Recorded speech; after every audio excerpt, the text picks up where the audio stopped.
Hey guys, this is Sid Patel, CEO of Beverage Trade Network and London Wine Competition, London Beer Competition, London Spirits Competition. I'm here at Club Soda. This is the place where it all started. The no and low alcohol movement. They are the pioneers in UK. Building the category. And I'm here with Josh. Josh, thanks for having me here. Pleasure.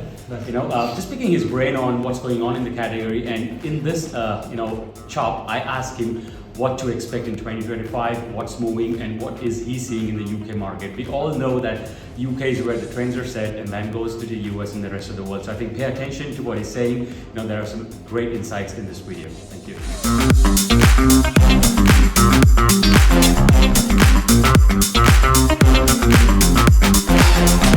Hi, my name's Josh Kelly. I'm the head buyer and senior judge for WAFA here at Club Soda. This is our shop and our bar. We have 370 SKUs on the shelves. Don't want to get much more than that, otherwise my staff lose their expertise a bit. I think 380 is enough to know really well. Trends that are going on, what's working super well at the moment is reds. We're coming very much into generation 4, generation 3 wines. We're seeing a lot less sugar coming through in the wines. We're having a lot more varietal identity really clear within the liquids. And we're finally starting to see some really exciting, heavier, full-bodied reds coming through as well. So that's really exciting. And the holy grail for wines is alcohol-free, a heavier red wine. The most exciting category that's really developing quickly is mood enhancing. So a really important takeaway is that Waitrose is now stocking CBD products. That means that the grey-haired wrinklies are no longer afraid of CBD, because we've been trained for years and years, drugs are bad, marijuana is bad, CBD is marijuana. Suddenly, if Waitrose is stocking CBD products, that means that demographic has also relaxed their attitude towards those products. So we've got some great CBD drinks coming through. Mushrooms as well were very much on the zeitgeist last year, and that continues to roll through with the drinks, especially in RTDs and with beers. And then we have use of caffeine from tea, which is very different from what you get from coffee. It's a softer, more gentle lift, and it's a very slow tail off, unlike the hard spike you get with dark roasted coffee. But green coffee beans also give a much softer lift and an energy boost. So green coffee and caffeine from tea are things that are coming through more and more and more in drinks as well. So we've got the mood enhancers there. Then if we come over to the beers, beer was the first area to get it right in alcohol-free. In 1974, Klaus Haller were doing this, and I only just found this 4 years ago, blew my mind. They got it right in 1974. Why did it take the rest of the world so long to cotton on? I have no idea. But beers are great, beers are established, and beers are very much following the trends that you get in full strength beer as well. So we've got some fabulous fruited beers coming through. Pale ales, hazy pales are now taking over in popularity from the IPAs, and that's reflected exactly the same model as you've got in the alcohol full. We've got some amazing Belgian beers coming through now, which is relatively new. Outside of the big players, we've got some smaller players coming through and doing it really, really well. The low alcohol, complicated, anything over 0.5.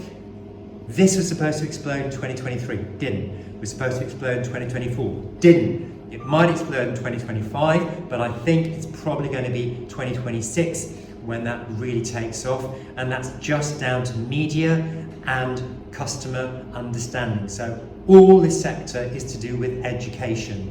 As I said with the CBD, that bridge has been crossed already, and with low alcohol, that messaging is going to start coming in soon. Why not?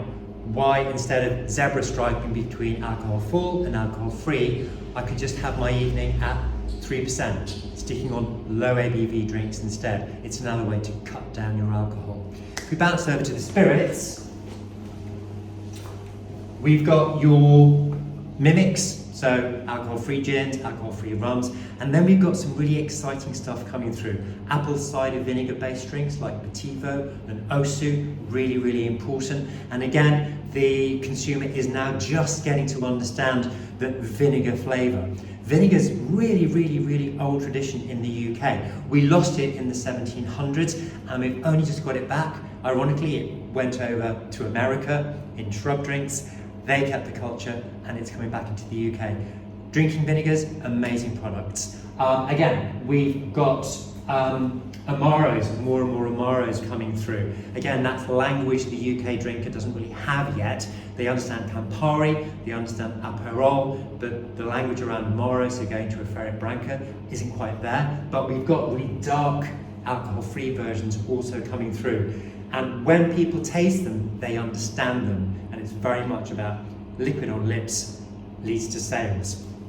And finally, really exciting category is the wine adjacents or proxies or alt. The language hasn't settled yet. So we've got sparkling teas are doing incredibly good business over the last 6 months. Suddenly, again, the zeitgeist has caught on and the sales have really lifted, and we can see that, and it's really exciting for the tea brands. But then we've got some incredible perries and interesting cider, alternative kind of drinks that are right on the edge between what we know and what we don't recognise. So Rosenbaum from Geiger, mixing apple and pear and rose and mint, really, really exciting drinks. And then we've got kombuchas that aren't anymore. They've moved away from the traditional way, and they're now pushing themselves even further away from the identity of sparkling tea into literally wine alternatives but made from teas. So really exciting. And then the last thing, we're going to bounce back over here again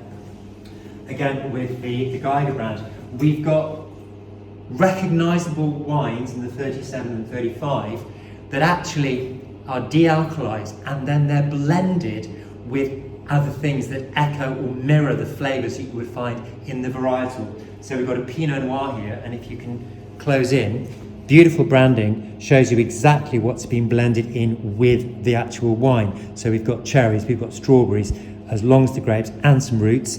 On the other side, it tells you how you should eat it, what it goes really well with, so cheese, mushroom, lamb. So really exciting new area where we're pushing through, and with other brands that we don't stock that are very much wine adjacent, like Feral and Non and Proxy. Exciting when people realise that they don't have to copy alcohol full by alcohol free. They can actually go for something that's unique and different in itself, like the brands I just mentioned before.